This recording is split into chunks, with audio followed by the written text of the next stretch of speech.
Hello guys, welcome to NCERT classes by बढ़ाना। और आज हम आपके लिए लेकर आए हैं chapter number 2 electric potential and capacitance का lecture number 3, lecture number 1, lecture number 2, chapter number 2 की जो जितनी भी हमारी थ्योरी है वो हमारे official YouTube channel NCERT classes by बढ़ाना पर आ चुकी है। अगर आपने चैनल को सब्सक्राइब नहीं किया है तो आप चैनल को सब्सक्राइब कर सकते हैं उम्मीद सीरीज से जुड़ने के लिए। चलिए स्टार्ट करते हैं। न्यूमेरिकल्स की ये वीडियो काफ़ी अच्छे हम इस पार्टिकुलर वीडियो में न्यूमेरिकल करने जा रहे हैं। उसके बाद आप अपनी एनसीईआरटी के न्यूमेरिकल्स भी ट्राई कर सकते हैं। सबसे पहला हमारा क्वेश्चन है कि two charges conducting spheres of radius A and B are connected to each other by a wire. What is the ratio of electric field intensity. मेरे पास कोई दो स्पेयर है, मैंने मान लिया मेरे पास एक ए स्पेयर है और एक बी स्पेयर है। ये दोनों आपस में कनेक्टेड हैं, एक ए स्पेयर और एक बी स्पेयर, ये आपस में दोनों क्या हैं, कनेक्टेड हैं। और मुझे इनके रेशो बताना है इलेक्ट्रिक फील्ड इंटेंसिटी का। देखिए, जब आइडेंटिकल स्पेयर्स होते हैं तो क्या होता है कि जब कोई दूसरा स्पेयर्स उनसे टच होता है तो उनका जो चार्ज है वो हाफ हो जाता है। लेकिन अगर ये दोनों आइडेंटिकल नहीं है तो इन दोनों का जो पोटेंशियल है VA बराबर होगा VB के। तो पोटेंशियल किसी पॉइंट चार्ज की वजह से 1/4 pi epsilon not QA upon R, Q upon R होता है ना, तो QA upon RA। Potential B की वजह से तो 1/4 pi epsilon not QB upon RB। अगर मैं 1/4 पाई एप्सिलॉन नॉट से 1/4 पाई एप्सिलॉन नॉट काट देता हूँ तो क्या बचेगा, QA अपॉन QB का रेशो बराबर होगा RA अपॉन RB के। ठीक है, इतनी बातें क्लियर है। मैंने इक्वेशन नंबर 1 मान ली। अब मुझे इलेक्ट्रिक फील्ड इंटेंसिटी का रेशो निकालना है। इलेक्ट्रिक फील्ड इंटेंसिटी या इलेक्ट्रिक फील्ड भी आप इसे कह सकते हो। तो इलेक्ट्रिक फील्ड क्या होती है, किसी पॉइंट चार्ज की वजह से 1/4 pi epsilon not Q upon R square, यही तो होती है। तो अब मुझे इलेक्ट्रिक फील्ड का इसके लिए रेशो को फाइंड आउट करना है। तो मैं रेशो कैसे फाइंड आउट कर सकता हूँ कि इलेक्ट्रिक फील्ड का रेशो मुझे फाइंड आउट करना है तो E1 upon E2 1/4 pi epsilon not QA upon R square और 1/4 pi epsilon not QB upon RA, और इसे मैं मान लेता हूँ RB का स्क्वायर। इससे ये हमारा कैंसिल हो गया। तो ये क्या बचा मेरे पास, QA अपॉन QB बराबर हो जाएगा RB square upon RA square के। कोई समस्या यहाँ तक कि भाई QA अपॉन QB जो है वो RB square upon RA square के इक्वल हो जाएगा।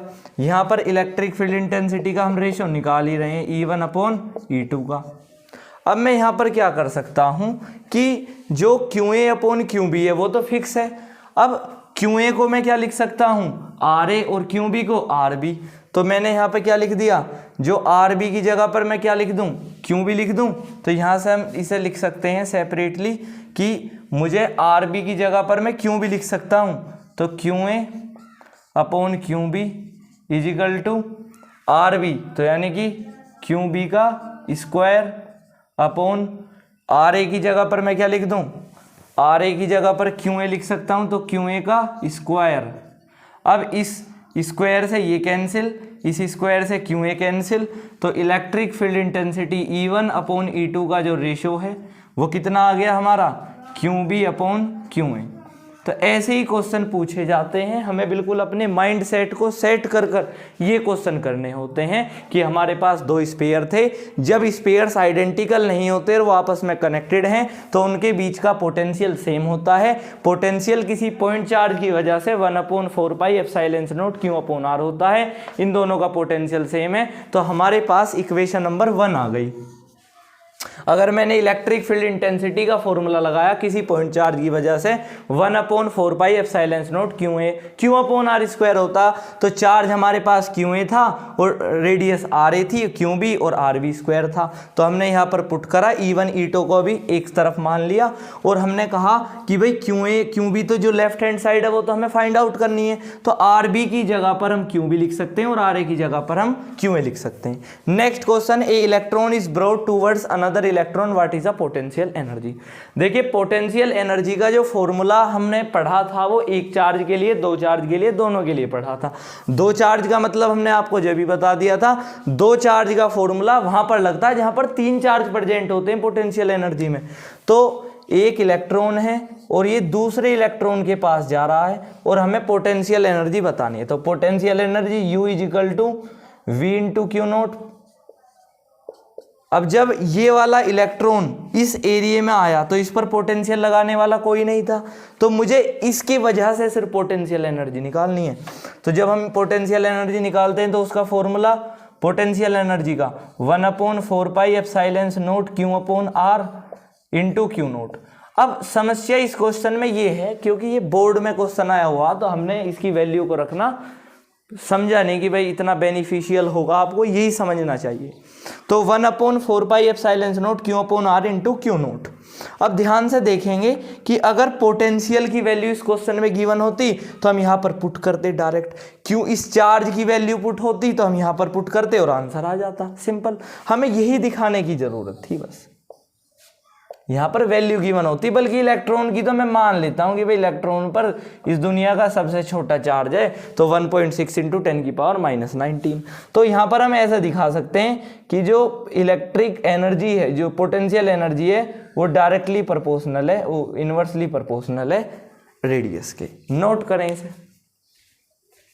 चलिए गाइस स्टार्ट करते हैं। क्वेश्चन नंबर 3 आपकी स्क्रीन पर। एक rectangular hexagonal of side 10 centimetre has a charge of 5 microcoulomb at each of the vertices, calculate electric potential. मुझे इलेक्ट्रिक पोटेंशियल निकालना। सबसे पहले मैं आपको बता देता हूं, ये क्वेश्चन CBSE के 2017 और 14 में आया हुआ क्वेश्चन है, और ये ऐसा ही सेम क्वेश्चन आपको NCERT के क्वेश्चन नंबर 3 में भी आपको मिल जाएगा। बिल्कुल सेम क्वेश्चन है, बल्कि चार्ज मुझे लगता है चार्ज उसमें 8 माइक्रोकूलम जन 10 माइक्रोकूलम है। तो हेक्सागोनल जिसकी साइड 6 होती हैं, पहले हमने एक 6 साइड का हेक्सागोनल बनाया जिसकी हर वर्टिसिस पर 5 माइक्रोकूलम रखे हुए हैं। 5 माइक्रोकूलम 5, ठीक है, 5 माइक्रोकूलम 5 माइक्रोकूलम और 5 माइक्रोकूलम का चार्ज रखा हुआ। मैंने इसे A मान लिया, B, C, D, E और F। क्लियर है इतनी बात।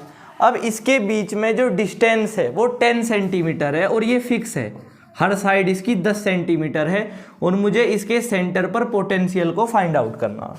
अब देखिए, जब चार्ज भी सेम वर्टिसिस पर है और साइड भी बिल्कुल सेम है और मुझे सेंटर पर पोटेंशियल निकालना, यानी कि अगर मैं इन सभी का पोटेंशियल कैलकुलेट करूं और पोटेंशियल को ऐड कर दूं तो मुझे सेंटर पर पोटेंशियल निकल जाएगा। तो मैं क्या करता हूं, जब सबकी साइड सेम है, चार्ज सेम है, तो एक पॉइंट का अगर मैं पोटेंशियल निकाल दूं, VA का पोटेंशियल निकाल दूं, तो Q अपॉन R हो जाएगा। यही तो होता। तो जितना A पर पोटेंशियल होगा उतना ही B पर होगा, उतना ही C पर, उतना D पर, उतना ही E पर और उतना ही F पर होगा। ठीक है, इतनी बात क्लियर है, समझ में आ रही है? ठीक है। अब अगर मैं पोटेंशियल A पॉइंट का निकाल दूं, अगर मुझे पोटेंशियल टोटल सेंटर पर निकालना, तो मैं क्या करता हूं, अगर मुझे टोटल पोटेंशियल निकालना सेंटर पर, तो मैं 6, भाई 6 साइड है तो 6 की मल्टीप्लाई कर दूं जितना पोटेंशियल एक पॉइंट पर है, Q अपॉन R। तो अब यहाँ पर वैल्यू पुट कर दें कि 6 इंटू 1/4 पाई की value 9 into 10⁹ into charge 5 microcoulomb. इसे चेंज करेंगे। जब भी हम, ध्यान रखना, जब भी हम माइक्रोकूलम को चेंज करते हैं 10⁻⁻6 करते हैं और पिकोफैरेड को 10⁻⁻12। डिस्टेंस हमें दे रखी है 10 सेंटीमीटर, तो 10 इंटू 10⁻⁻2 चेंज करते हैं हम पहले से। अब इसे सोल्व कर लेंगे कि 5 1 जा 5, 5 2 जा 10, 2 3 जा 6, तो ये क्या हो गया, 9 3 जा 27। मैं यहाँ पर कर देता हूँ इसे, 9 3 जा 27, और यहाँ पे हम क्या कर सकते हैं, 10⁹9 और इंटू 10⁻⁻6 अपॉन 10⁻2 ऊपर जाएगा तो 10⁻+2 हो जाएगा, नीचे -2 है, तो 27 into 10⁻9 into minus plus minus 10⁻⁻4, 27 into minus plus minus 10⁻5 इतनी बातें क्लियर समझ में आ रही है। तो पोटेंशियल सेंटर पॉइंट पर इतना होता है 27 × 10⁵। ऐसे ही हम क्वेश्चनों को करेंगे आगे भी, जो आगे हम क्वेश्चनों को करेंगे। Question number 4, a point charge plus q are placed at P point shown in figure is the potential difference V A minus V B positive, negative और जीरो। मेरे पास कोई क्यू चार्ज इस पॉइंट पर रखा है और एक पॉइंट ए है और एक पॉइंट बी है। अब देखिए पॉजिटिव चार्ज है, अब पॉजिटिव चार्ज है तो ए पॉइंट इसके पास है, तो ए पॉइंट के पास ज़्यादा पोटेंशियल होगा और बी पॉइंट के पास कम पोटेंशियल होगा।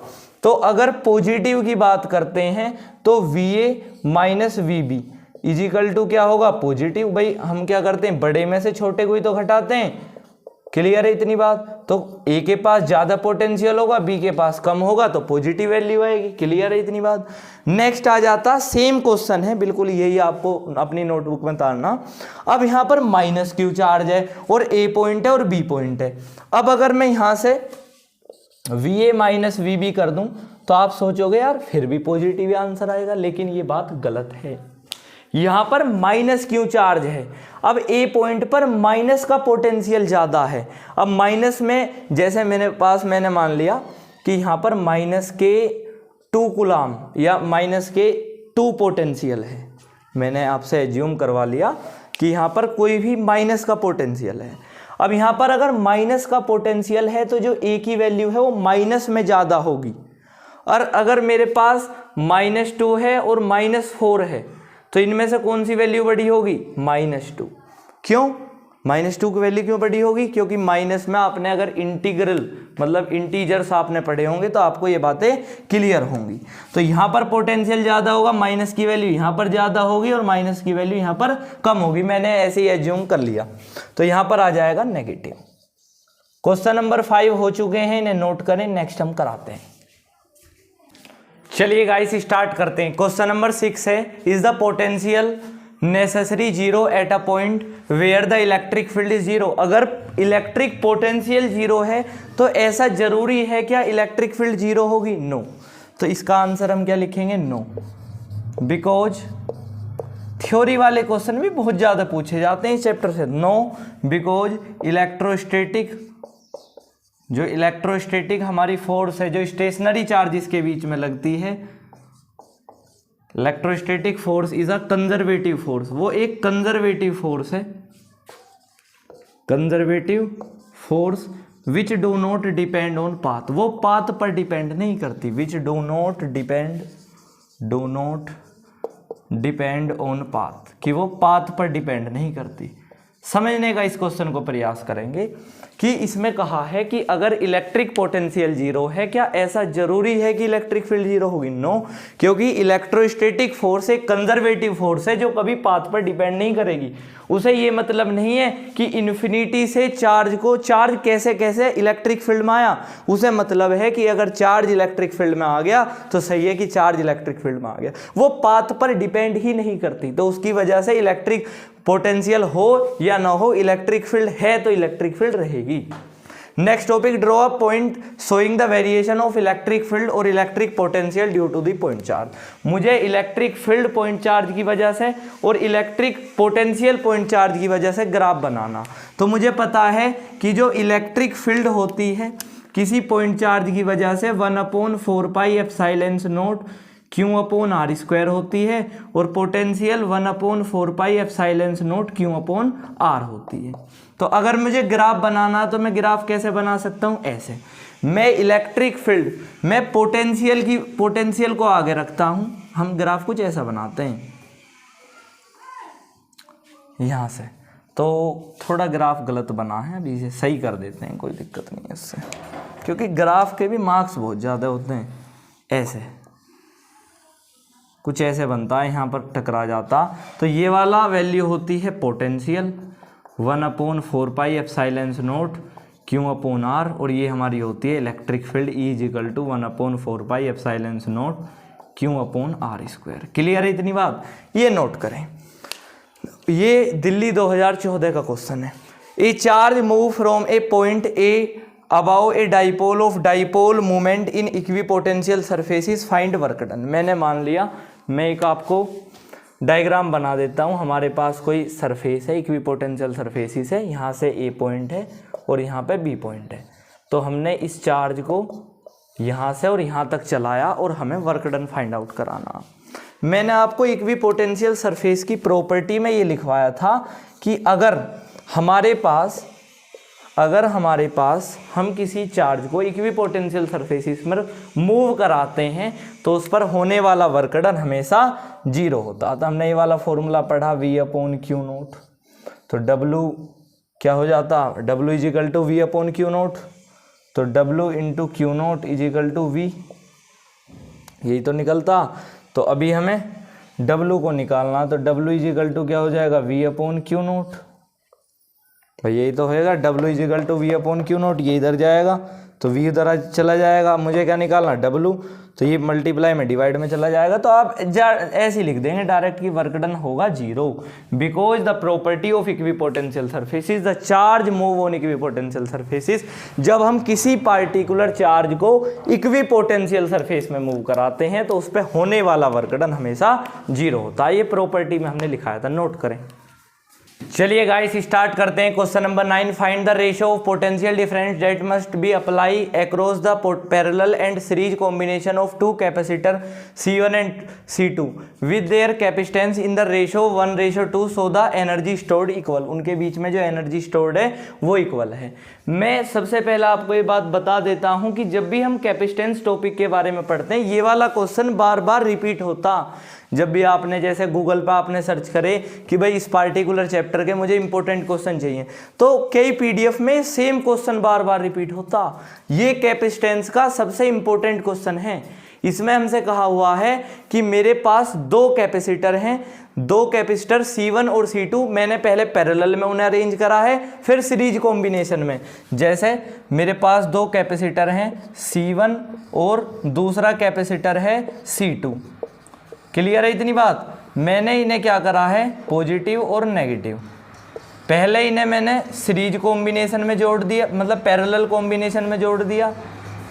2 ही हमारे पास कैपेसिटर हैं, पहले मैंने इन्हें पैरेलल में जोड़ दिया। उसके बाद मैंने इन दोनों कैपेसिटरों को C1 और C2 को सीरीज में जोड़ दिया। यही तो इसमें कह रखा क्वेश्चन में कि पहले मैंने इन्हें पैरेलल में जोड़ा, फिर मैंने इन्हें सीरीज में जोड़ा। कैपेसिटेंस का रेशो C1/C2 का रेशो 1:2 मुझे दे रखा है।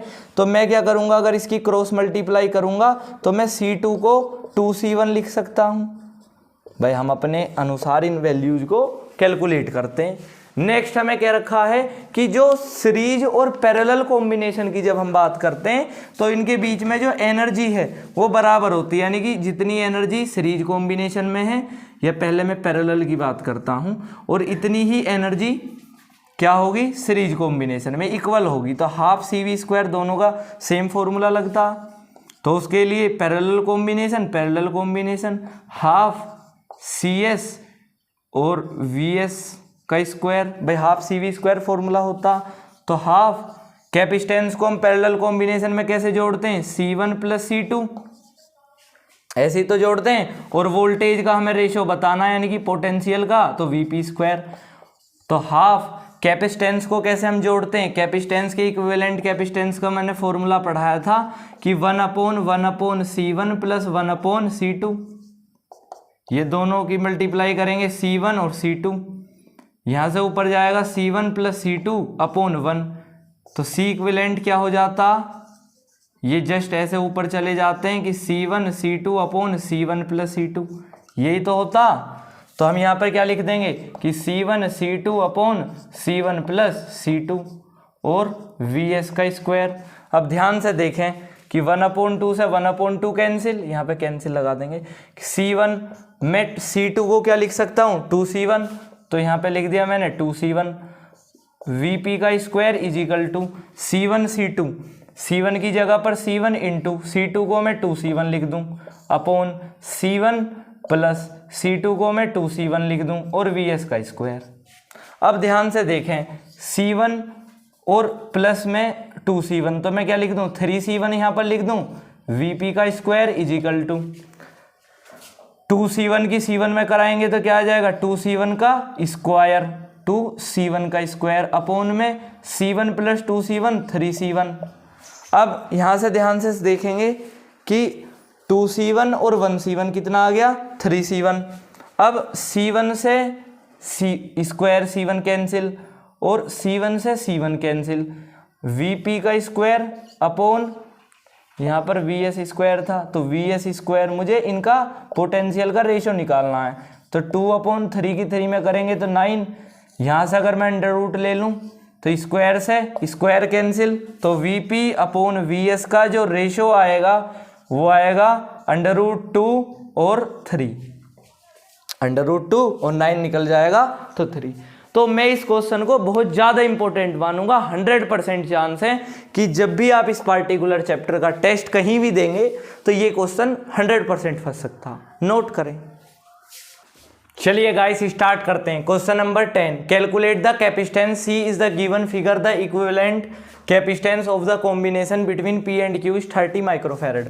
सबसे पहले P और Q के बीच का इक्विवेलेंट रेजिस्टेंस या इक्विवेलेंट कैपेसिटेंस मुझे 30 माइक्रोफैरड दे रखा है। सबसे पहले मुझे C की वैल्यू निकालनी है, तो मैं क्या करूं, केस नंबर 1 में ये जो तीनों मेरे पास कैपेसिटेंस दे रखे हैं वो पैरेलली हैं, तो मैं क्या लगा दूंगा फॉर्मूला सिंपल कि C = C1 + C2 + C3।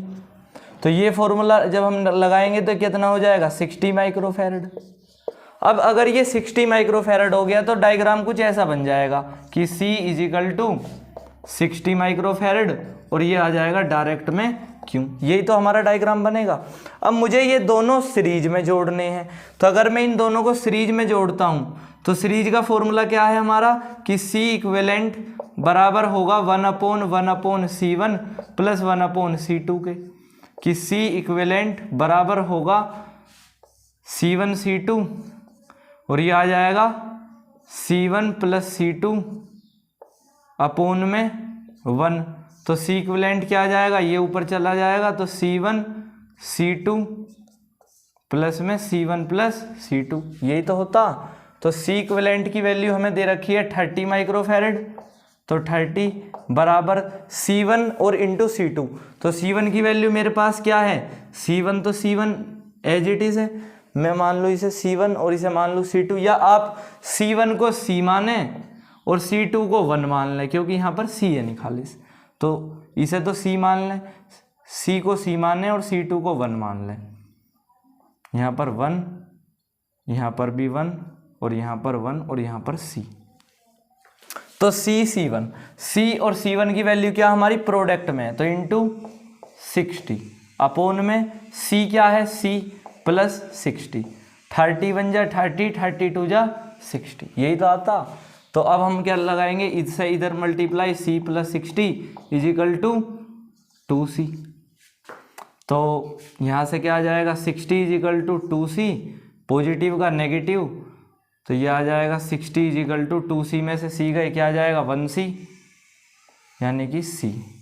तो इसका इक्विवेलेंट जो रेजिस्टेंस मतलब कैपेसिटेंस आएगा वो आ जाएगा 60 माइक्रोफैरड। दोबारा समझ लेंगे एक बार कि हमने जब यहाँ पर तीनों को पैरेलल में जोड़ दिया, उसके बाद इक्विवेलेंट रेजिस्टेंस का ये फॉर्मूला था, मुझे दे रखा था इक्विवेलेंट रेजिस्टेंस 30 माइक्रोफैरड, हमने फॉर्मूला लगाया C × 60 अपॉन C + 60, 30 बन जा 30, 32 जा 60, 2C और C + 60। तो C + 60 में 60 = 2C माइनस का C 60 और 2C में से जब C गए तो क्या बचेंगे 1C यानी कि C।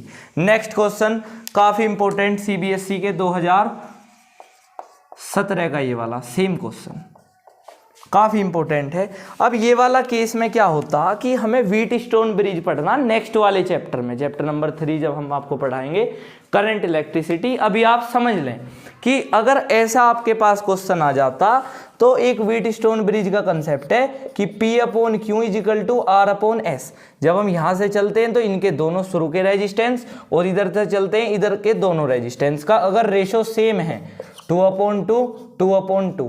दोनों का अगर रेशो सेम है तो हम इस वाले बीच वाले कैपेसिटेंस को नेग्लेक्ट मान लेते हैं। ये व्हीटस्टोन ब्रिज में हम आपको पढ़ाएंगे। सबसे पहले ये दोनों कैपेसिटर्स जो हैं वो एंड टू एंड हैं, तो सीरीज कॉम्बिनेशन, तो हम लिखेंगे कि 2 माइक्रोफैरड एंड 2 माइक्रोफैरड जो हैं वो दोनों के दोनों सीरीज में हैं। और सीरीज का मैं सेम फॉर्मूला जानता हूँ। एक सीरीज का फॉर्मूला ये है 1/C1 + 1/C2। भाई सीरीज का तो 1/2 + 1/2, ये क्या आ जाएगा 1/C = 2, 2 1 जा 2, 1 + 1, तो 1/C = 2/2, 2 1 जा 2, 2 1 जा 2, तो C क्या आ गया 1 माइक्रोफैरड। अब ये हमारा क्या आ गया 1 माइक्रोफैरड आ गया। तो आप अपने डायग्राम बना लें, यहाँ स्पेस नहीं है तो यहाँ पर इन दोनों को नेगलेक्ट कर कर 1 माइक्रोफैरड बचा। अब मुझे दूसरा केस भी सेम है कि 2 माइक्रोफैरड एंड 2 माइक्रोफैरड, ये दोनों फिर क्या सीरीज कॉम्बिनेशन में, क्यों, क्योंकि ये एंड टू एंड जुड़े हुए हैं। अब अगर ये सीरीज कॉम्बिनेशन में है तो फॉर्मूला वही 1/C1 + 1/C2, हम इसे सेम फॉर्मूला पुट करेंगे तो C क्या आ जाएगा 1 माइक्रोफैरड। अब मेरे पास 1 माइक्रोफैरड 1 माइक्रोफैरड यहाँ पर कहीं आएगा, यहाँ पर ये दोनों पैरेलल में हैं, तो 1 माइक्रोफैरड एंड 1 माइक्रोफैरड क्या होंगे, ये दोनों पैरेलल में हैं। और पैरेलल का फॉर्मूला क्या होता है C = C1 + C2, तो ये क्या आ जाएगा 1 + 1 = 2 microfarad. Total capacitance 2 microfarad. Note करें। चलिए गाइस स्टार्ट करते हैं। ऐसे क्वेश्चन आपने पहले कभी देखे होंगे या ऐसे क्वेश्चन आपने एनसीईआरटी में तो नहीं देखे होंगे, लेकिन जब भी आपने कोई एडिशनल बुक पढ़ने की कोशिश करी होगी तो ऐसे क्वेश्चन बहुत ज़्यादा देखने को मिलते हैं। ऐसा होता क्या है कि हमें ऐसे लगते हैं कि भाई ये दांत जैसे हमें देखने को मिलते हैं कि भाई यहाँ से यहाँ तक, यहाँ से यहाँ तक, हमें तो ऐसे ही देखने को मिलते हैं और कह दिया जाता हमें एक्स और वाई के बीच में कैपेसिटेंस की वैल्यू फाइंड आउट कर देनी है। तो होता क्या है कि जैसे यहाँ से और यहाँ तक जो ये निशान लग रहा है और यहाँ से यहाँ तक, यानी कि ये जो तीनों कैपेसिटेंस है वो पैरेलल हैं। आप इन्हें याद कर लें कि 2 माइक्रोफैरड, 3 माइक्रोफैरड, 5 माइक्रोफैरड, ये तीनों के तीनों पैरेलली अरेंज हैं। ये तीनों के तीनों क्या है पैरेलल हैं। और पैरेलल में जब हम कैपेसिटेंस को फाइंड करते हैं तो C = C1 C2 और C3 एज इट इज लगा देते हैं। 2 + 3 + 5 कितना आ जाएगा 8 9 और 10 माइक्रोफैरड। अब जब यहाँ पर 10 माइक्रोफैरड और ये वाला 10 माइक्रोफैरड फिर क्या हो जाएंगे सीरीज में, तो सेकंड केस में, case second, case first, 10 microfarad and 10 microfarad, ये क्या हो जाएंगे, ये दोनों सीरीज में हैं। अब ये दोनों सीरीज में, तो सीरीज का तो हमने कॉमन फॉर्मूला पढ़ा कि 1/C = 1/C1 + 1/C2, कि 1/10 + 1/10, ये क्या आ जाएगा 1/C। तो 1/C = दोनों का एलसीएम 10, 10 1 जा 10, 1 + 1, तो 1/C = आ जाएगा 2/10, 2 1 जा 2, 2 5 जा 10, तो C = आ जाएगा आपका 5 माइक्रोफैरड। ये वाली गलती बिल्कुल ना करें, माइक्रोफैरड को इसमें कन्वर्ट करने की ज़रूरत नहीं रहती। क्लियर है, इतनी बात नोट करें। ऑल इंडिया 2018 का क्वेश्चन है, काफ़ी इंपॉर्टेंट है। अब ऐसा नहीं है ये वाला जो मतलब लाइन है वो यहाँ भी मिल सकती थी, तो फिर चारों जो कैपेसिटर्स हो जाते वो पैरेलल में जोड़ने पड़ जाते। Next question, calculate the equivalent capacitance, CBSE 2014 का एक क्वेश्चन है। सेम क्वेश्चन व्हीटस्टोन ब्रिज का, मैं नेक्स्ट चैप्टर में आपको पढ़ाने जा रहा हूँ। करंट इलेक्ट्रिसिटी में व्हीटस्टोन ब्रिज का कंसेप्ट है कि अगर हमें बीच में कोई कैपेसिटर देखने को मिलता, अब हम ए पॉइंट से चले तो हम क्या करते हैं कि P/Q = R/S का रेशो चेक कर लेते हैं कि पहला कैपेसिटर 10/5 = इधर से चले 20/10, तो 10 5 1 जा 5, 5 2 जा 10, 10 1 जा 10, 10 2 जा 20, तो 2/1 और 2/1। इसका मतलब जो ये बीच का कैपेसिटर है हम इसे नेग्लेक्ट कर देते हैं। उसके बाद सेम है कि अगर हम इधर से एंड टू एंड जो कैपेसिटर जुड़े होते हैं, एंड टू एंड हम उन्हें क्या लेते हैं सीरीज में, और जो मतलब इनिशियल जिनके पॉइंट सेम होते हैं हम उन्हें पैरेलल में लेते हैं। अब हम यहाँ से चले तो ये दोनों कैपेसिटर एंड टू एंड जुड़े हैं ना, ये तो नेग्लेक्ट कर दिया, तो इसका तो अब कोई मतलब ही नहीं। तो ये एंड टू एंड सीरीज में है, ये दोनों सीरीज में, और फिर हम इन्हें पैरेलल में जोड़ देंगे। तो पहला केस में 10 माइक्रोफैरड एंड 20 माइक्रोफैरड जो हैं ये दोनों के दोनों किस में सीरीज में। तो आप जब इन्हें सीरीज में जोड़ोगे तो क्या आ जाएगा, आप इन्हें सीरीज में जब जोड़ोगे तो 1/c = 1/c1 + 1/c2 कि 1/10 + 1/20, दोनों का एलसीएम आएगा 20, 10 2 जा और 1 जा कि भाई 10 और 20 का एलसीएम क्या आ जाता, 2 5 जा 10, 2 10 जा 20, 2 5 जा 10 और 5 1 जा 5, 5 2 जा 10, 10 2 जा 20, तो 10 2 जा 20 और प्लस में 20 1 जा 20, तो 3/20 आ गया। 1/c = 3/20, तो c = आ गया 20/3। क्लियर है इतनी बात। जब कैपेसिटेंस हमारा 20/3 आ गया, केस नंबर सेकंड में हम क्या करेंगे, सेम 5 माइक्रोफैरड और 10 माइक्रोफैरड दोनों को हम क्या करेंगे, सीरीज में जोड़ देंगे कि 5 माइक्रोफैरड एंड 10 माइक्रोफैरड को हम दोनों क्या जोड़ देंगे, सीरीज में जोड़ देंगे। थर्ड केस में आपको क्या करना है कि जो भी इन दोनों का है, जैसे इन दोनों का कितना आया हमारा 20/3, इसका जो भी आए आपको फिर थर्ड केस में इन पैरेलल में जोड़ देना। तो ये आपका, आप अपने घर भी ट्राई कर सकते हैं, वीडियो ज़्यादा लेंथी हो रही है। Next topic, calculate the potential at point P due to the charge. हमारे पास कोई चार्ज है Q = 4 × 10⁻⁻7 coulomb, located at 9 centimetre. मुझे R दे दी कितना, 9 सेंटीमीटर, तो मैं इसे चेंज कर लूंगा 10⁻⁻2 मीटर में। अब मुझे निकालना क्या, पोटेंशियल। पोटेंशियल पॉइंट चार्ज के लिए फॉर्मूला होता है V = 1/4πε0 Q/R। कोई समस्या यहाँ तक नहीं है। इसकी वैल्यू 9 × 10⁹ इंटू चार्ज हमारे पास 4 × 10⁻⁻7 अपॉन रेडियस कितनी दे दी, 9 × 10⁻⁻2। अब सिंपल सोल्व कर लेंगे, 9 से 9 कैंसिल हो गया, तो ये आ जाएगा 4 × ±-10⁻2 और ये आ गया 10⁻2, तो 4 × 10⁻4 मीटर में हमारा ये आंसर आ गया कि भाई 9 से 9 सिंपल कट गया, 4 बचा, ±-10⁻2 बचा, और यहाँ -2 था, ऊपर जाके 2 और प्लस प्लस हो गई प्लस, 4 × 10⁻4। सेकंड आ जाता हमें वर्क डन निकालना। वर्क डन का फॉर्मूला V = W/Q होता, तो वर्क डन का फॉर्मूला क्या हो जाता, W = V × Q। तो मेरे पास वो मतलब जो पोटेंशियल निकल कर आया इसी का ही पार्ट है, एनसीईआरटी का क्वेश्चन है, और चार्ज मेरे पास बदल गया है अब की बार 2 × 10⁻⁻9, 4 2 जा 8 इंटू ±-10⁻⁻5। क्लियर है इतनी बात। और इसे देख के कंफ्यूज ना हो, ऐसा भी कैपेसिटेंस आ सकता। वीडियो अच्छी लगी हो लाइक करें, चैनल सब्सक्राइब करें। 15 क्वेश्चन हमने आपको कंप्लीट करा दिए हैं। इसके बाद एनसीईआरटी के क्वेश्चनों को ट्राई करना मत भूलें।